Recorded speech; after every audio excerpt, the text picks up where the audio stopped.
This is happiness, to be everything at once. Be unblinded, be unlearned, be unbridled and unburned.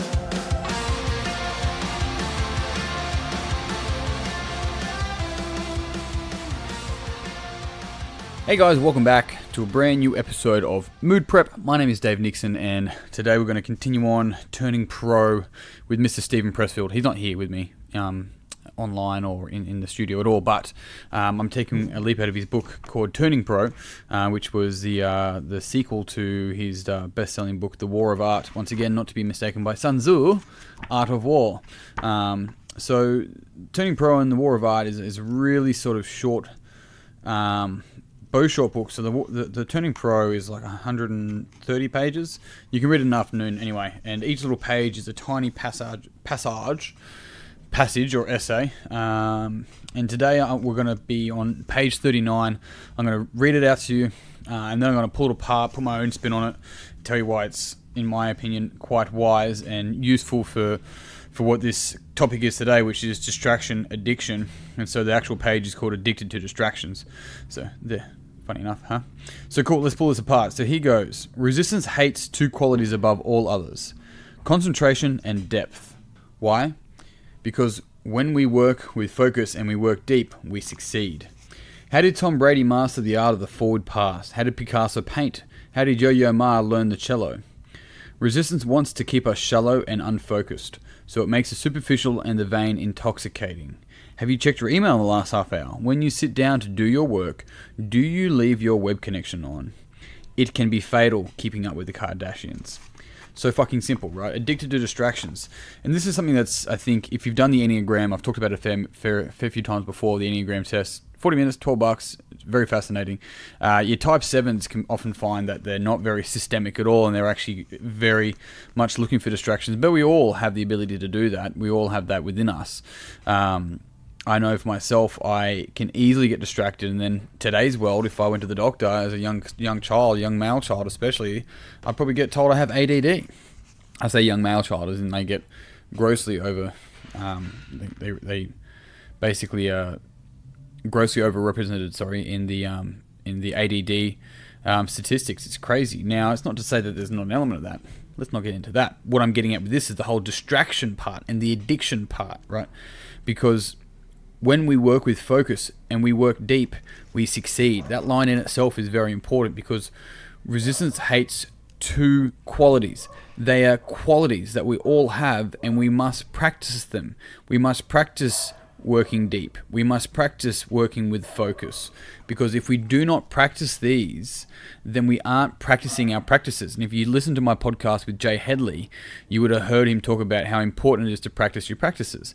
To really turn pro, we actually have to practice what we want to get good at, even if we're great at it, right? And the reason why I say that and say it in that way is because we should never stop practicing what we want to master. And I mean, that's the key thing there, is to look at someone like a black belt in Brazilian Jiu-Jitsu, is that they rock up to practice every single day. They're not looking for a shortcut. They go there and they practice and they practice and they practice, and they become a master, and they get given a black belt. They don't get given a black belt, then become the master. Very, very important to understand. So he goes on to say, resistance wants to keep us shallow and unfocused. And if you look at today's world, right, I think Childish Gambino came out with This Is America. I think that's his main point. I think there's probably a few other points in there around racism and all sorts of other stuff, but his main point is how easy it is that we get distracted by trivial things when more important things are happening. And that is the metaphor for what happens in our life. It's like we're trying to pay attention to watching videos or letting things distract us that aren't actually important, like someone cutting us off and then letting that just run our day. Like, I remember hearing a story years ago that stuck with me, is that if you're in traffic and you get cut off and you get pissed off at this person that cut you off, and you go to work and you're shitty about this person that almost cut you off and almost threw you off the road, but that person didn't know that they did that. They didn't even know you existed. And so this person that doesn't even know that you breathe is actually running your day because you let them, right? It's a distraction. It feeds into a story. And sometimes those stories become our suffering, and our suffering becomes addictive. And it's very fascinating. And so we've got to be very mindful of how often we're actually doing that. And when I say doing that, I mean feeding the story. that we're running, right? And feeding it from an intoxication point of view, something that is toxic. It's intoxicating. You understand what I'm saying? I know you do. So that whole superficial and vain point is so crucial, because it's easy to let ourselves get distracted by simple stuff like the radio, like TV, like Facebook.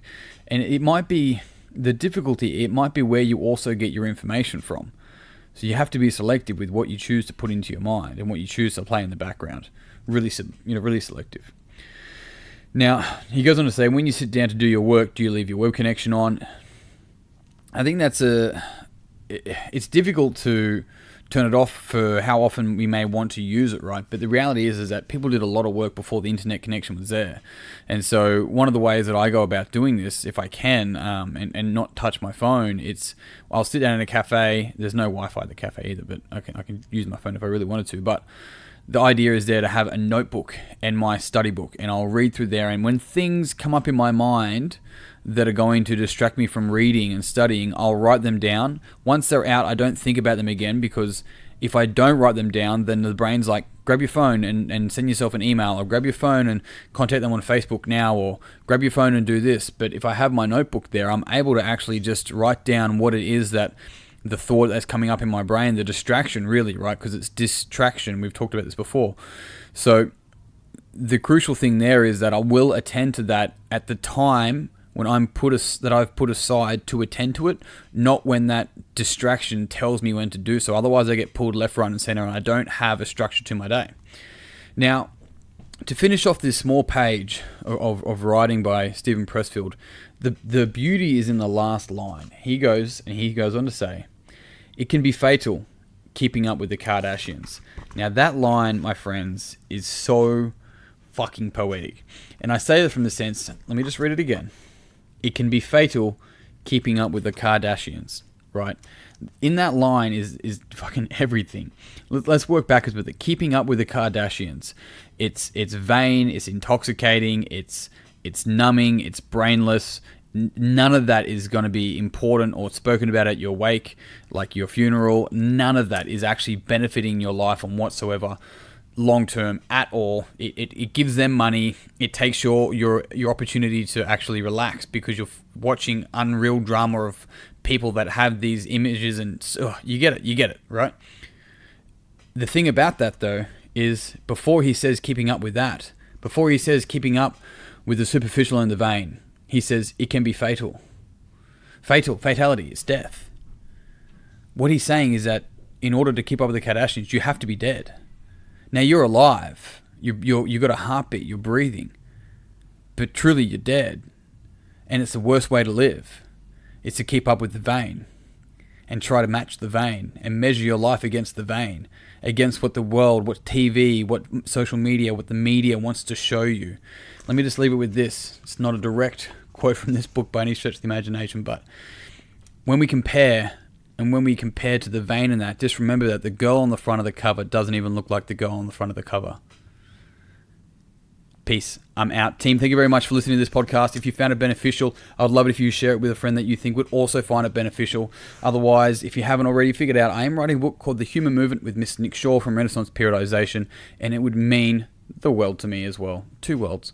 If you could please jump on and support me and help me reach my target of 250 pre-sales. I'm at 181 and a few more to go. You can find that link in the comments section on Podbean here, or you can find it on my Facebook and on my Instagram as well. Otherwise, yeah, as always, thank you so much for listening. I really appreciate it.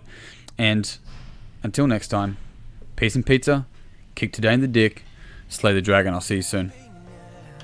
To be everything at once, be unblinded, be unlearned, be unbridled and unburned.